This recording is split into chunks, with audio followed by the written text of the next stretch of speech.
In this video, I will explain to you 3 exercises which you can do to cure your asthma the natural way. You can learn how to stop your asthma attack, you can learn how to improve your breathing, and you can learn how to do different exercises to get your breathing in a better state.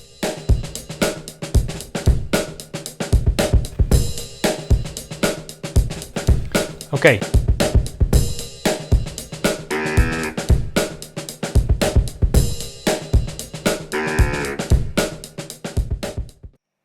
Number 1 is that you understand how you can stop an asthma attack.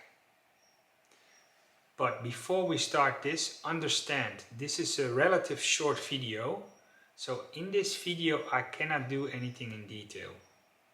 So really understand this. If you have problems with an exercise, then it's wise to move up the bar or ask a question in the comments below. Or start the program, or here's a hint, at the end I will give you a bonus so you can get 7 days free access without any tricks, and so you can get into the program and learn a lot. There's a lot of hours work there and you can get for free. You only need to sit down and look, and you have only 7 days. So at the end of the 7 days your account will be automatically deleted. No marketing stuff, no nothing, just free for you now. Okay, so back at the exercises. Number 1 is how you can stop your asthma attack. So when you have a really severe asthma attack, the possibilities are that it's really difficult to get out of it at that moment. So how you can stop your asthma attack is kind of the same as the mini pause. In the link below, in the description box below, I will give the link. But the mini pause is something like this. You sit down, relaxed. If you're not in an asthma attack right now, you probably are not. So you can sit down and breathe just how it comes. Just let it go. So you breathe in. Out. And remember, try to breathe as if you're not breathing. So try to be as relaxed as possible. And don't hear yourself breathing. It's natural that when you start doing breathing exercises, people tend to breathe even more and louder. Don't do that. Sit down, relax.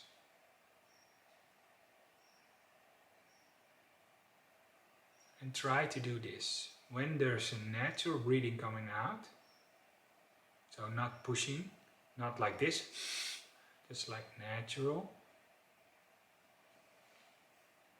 I close my nose with my hand. I only breathe through my nose. I only breathe through my nose. So I breathe in, I breathe out, and I close. And I count 1 second. 1. And let go. Breathe in, breathe out, close. 1. Is this doable for you? Check.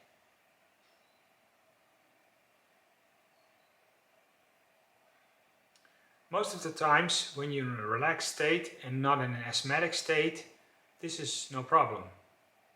So then you can move up the seconds.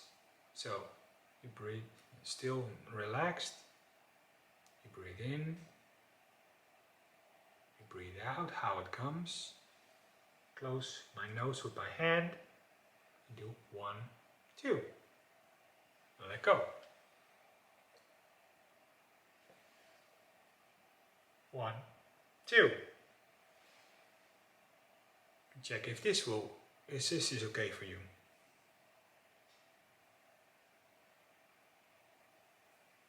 So you can try to intensify the seconds. Also in the description box below I will give the link, and it says emergency breathing for anxiety. This is almost the same as what I'm telling you here now. So I think it's interesting to look at that video as well, so you understand the exercise. But what you can do now is you can repeat the seconds you just did. So for example, we ended with 2, right? 1, 2, breathe in, breathe out, repeat again, 1, 2, repeat again, 1, 2. So I'm going to do 3 repetitions. Then I'm going to move a second up. So we ended with 2 seconds, I'm going to do 3 seconds 3 times. I'm going to do 4 seconds 3 times. I'm going to do 5 seconds 3 times. And it will be interesting if you're sitting in a relaxed state to check where you come. A lot of people can do more than 15. But you need to know what your starting point is. You remember? Remember, the first thing you need to know for your treatment of asthma is to know your condition. But most people can do between 15 and 20 seconds in a relaxed state. So if you did this, you know, you can write it down with the date. You know, okay, when I'm relaxed, I can do, for example, 15 seconds. But when you get in an asthmatic state, so when you have an asthma attack, I think you will be happy when you can do 3 seconds. So at that moment, it's really clear that you're having an asthma attack. And then you need to kind of fight against the shortness of breath and try to, by fighting against the shortness of breath, try to increase the seconds. So for example, if I have an asthma attack right now,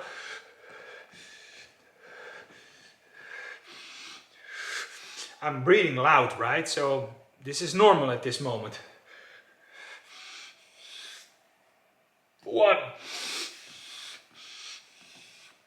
1. This can happen. You can have problems with 1 second when you have an asthma attack. You gotta fight. You gotta fight against that feeling. Then you're gonna move it up. Repeat it, the 1 second 3 times. Then you're gonna move up to 2 seconds. Repeat it 3 times. Move up to 3 seconds. Repeat it 3 times. Most of the times, when you pass 10 seconds, the asthma attack is gone. Exercise number 2. Exercise number 2 has to do with how do you breathe, or what is wise to breathe in a normal daily practice. There are a lot of people really do not know.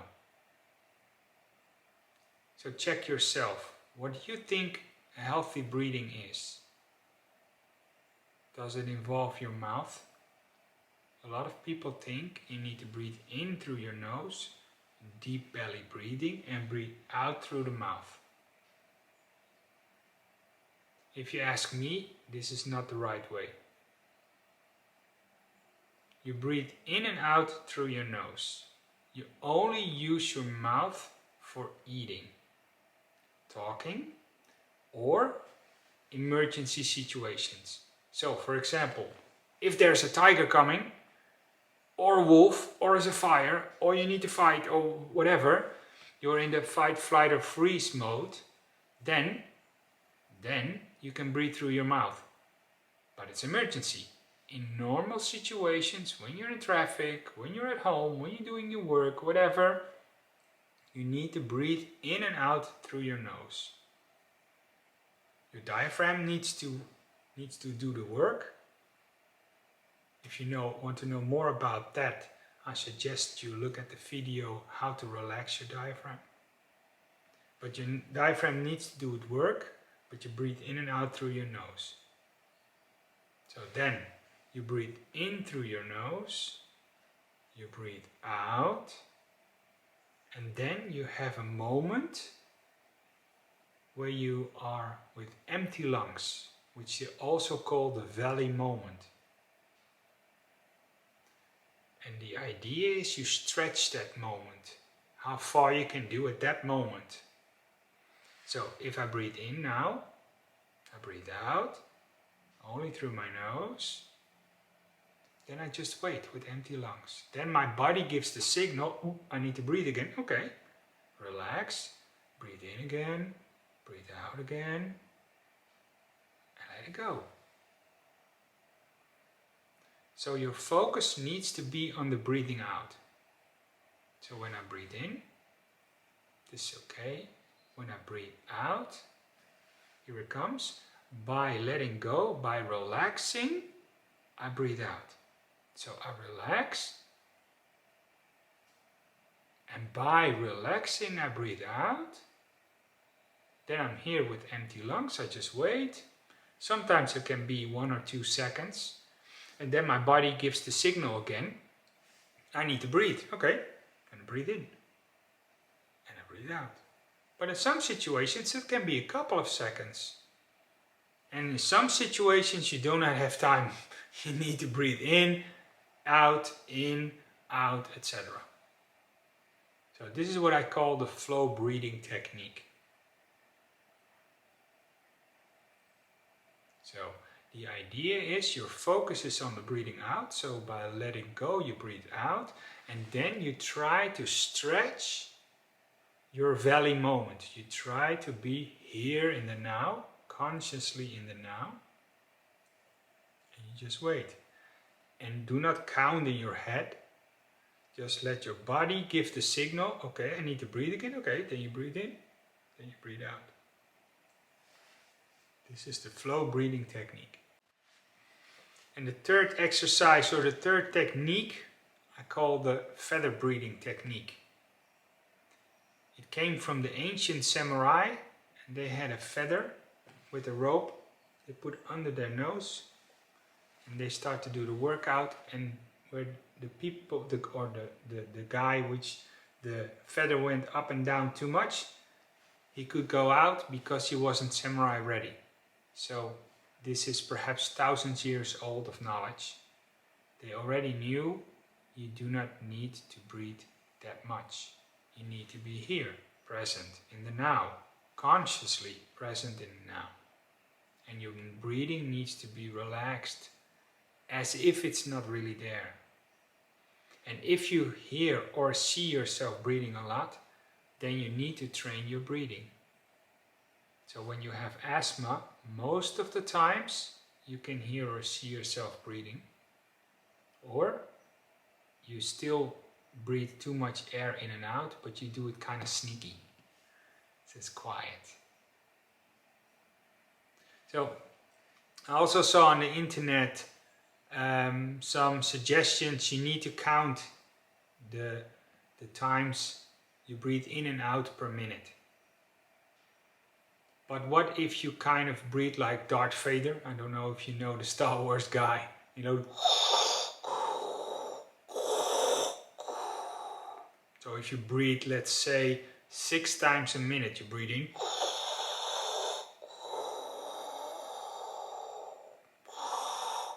I had many clients who did it that way. So, and they thought, I'm only breathing 6 times a minute, so I'm doing it right. Dennis?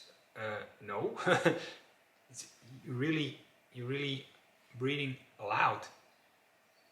So it has to do with the amount of air which goes in and out of your system, and it has to do with the frequency, but both of them, not separately.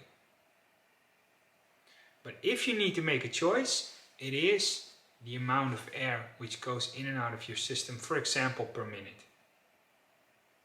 Because if I breathe like this, I breathe a lot of air in and out, right? I can do the same, but then I can do the same amounts of in and out breathing per minute as I just did before. So with the feather breathing technique, you can put your finger, because we don't have a feather in a rope, right? So we're going to put the finger under our nose, close our mouth, and then you can feel the warmth or the wind against your finger when you breathe in and out. And try to make that a little bit less. But as I said, a little bit, especially in the beginning. And when you're not completely sure you have asthma, then it's a good possibility you have a hyperventilation going on. Then it's even more important that you take it really easy. Because there's a difference between people with asthma and people with hyperventilation, especially in the beginning. And in my experience, people with asthma can learn this technique faster than people with hyperventilation. But to get back here, try to do this.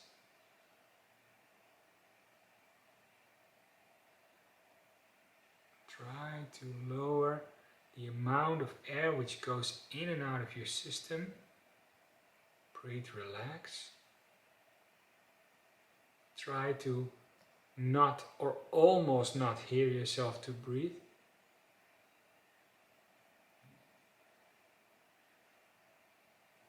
And sitting here like this in the car, for example, is a little bit strange. But you can sit in your car like this.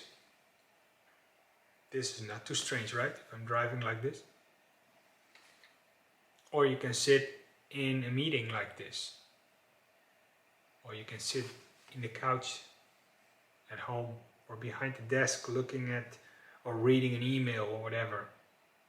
You can do this. You can do this multiple times a day. But you need to understand that this third exercise, this third technique, can be in the beginning really difficult. So if you have difficulty with this, you get shortness of breath, you get a little bit anxiety, then it's wise to check your breathing condition again. If it's not too low. If it's below 15, then I suggest you get in contact with me to get a different way of approach. So check that out. Then you can do the flow breathing exercise, the exercise I gave you before. Okay. But first you need to check if the mini pauses, so you breathe in, you breathe out, close your hand with your nose, if this is okay for you. And also check if your diaphragm works. If it's too contracted, is it too much contraction there? You need to loosen it up before you can do the feather breathing exercise. The feather breathing exercise is a little bit more advanced. I made a separate video also about feather breathing. You can check it out on my channel. For now, I hope I gave you enough information about these simple exercises. So, an important part about this all is to keep yourself in balance. And what do I mean by that is to check out your breathing condition. In other words, this control pause. The name is control pause. And you need to check out that number. For example, when you do your control pause test and you have, for example, 15, but you do your breathing exercises, my suggestion is check your control pause after you do your breathing exercises as well. So if you had a control pause of, let's say, 15, and at the end of the breathing exercises it's down to 11 or 12, you're not doing the exercises properly. So this is really important. It's kind of an insurance policy for yourself. My suggestion is the mini pause is just to check out if it's okay for you. Then you can do the flow breathing exercise 5 times a day for 4 minutes. And you can combine that with the feather breathing exercise also. So you can do first flow breathing and then feather breathing. But in some situations, feather breathing is a little bit too difficult. Okay, then you just start with flow breathing exercise for 1 or 2 weeks and see what happens then. So, I hope you find the 3 exercises interesting. If you want to know more how to get rid of your asthma the natural way, I suggest you follow the link of the bonus I'm going to give you, if you like. It's 7-day free access, no marketing stuff, no credit cards, no nothing. Just 7 days access to the program, and where you can get hours of lessons for free. A lot of exercises, a lot of extra information, how you can get rid of your asthma. If you like, subscribe, and doesn't matter if you subscribe or not, I wish you the best day.